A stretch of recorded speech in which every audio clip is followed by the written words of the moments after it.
hindi nga mapigilan ni Maine Mendoza na depensahan ang kanyang asawang si Arjo Atayde. Ito'y hinggil sa pagtuturo sa nasabing congressman na nakatanggap ng pera sa flood control issue. Nito lamang ay isa nga si Arjo Atayde sa ipinangalanan ng 19 na kongresista na di umano ay nakatanggap ng cash mula sa flood control project ng mga Diskaya. Kaya naman, buwelta ng asawa ni Arjo na si Maine Mendoza. Teka lang muna, those are baseless allegations. Please refrain from throwing hate and personal attacks at him, including me and our family until facts come out. I am with my husband in this. Wala siyang ginagawang masama sa loob. He has been doing his best to serve the people of his district in Quezon City since the beginning. I sincerely hope and pray that the people who are truly responsible will be held accountable and that innocent individuals be spared from this mess. Napaka-unfair. Tila nabash naman si Maine Mendoza ng mga netizen. Anila, paano naman ang nawalan ng kapamilya dahil sa baha Maine? Paano yung mahihirap na tinangay ng baha ang bahay kubo?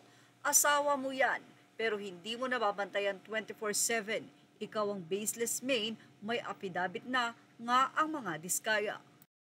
Say pa ng iba, kurakot talaga yang si Atayde, taga Quezon City ako, District 1, grabe yang mamudmod ng salapi nung nakaraang eleksyon, manalo lang, alam ng mga taga Quezon City yan. May napaniwala naman. Siyempre, paldo din sa mga flood control project after election. May nagtanggol naman din kay Arjo at sinasabing sigurado silang mabuting tao ang congressman. Samantala, sinabi pa ng isang netizen na free 1-month Europe tour honeymoon aka official business trip, remember. Sarap buhay, galing daw pala sa flood control.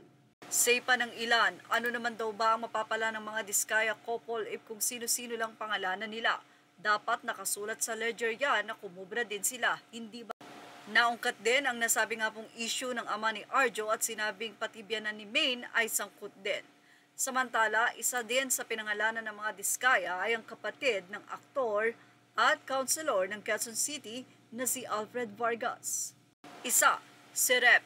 Patrick Michael Vargas of Quezon City ang ipinangalanan ng mga Diskaya na di umano ay nakatanggap ng pera mula sa mga proyekto nila sa DPWH.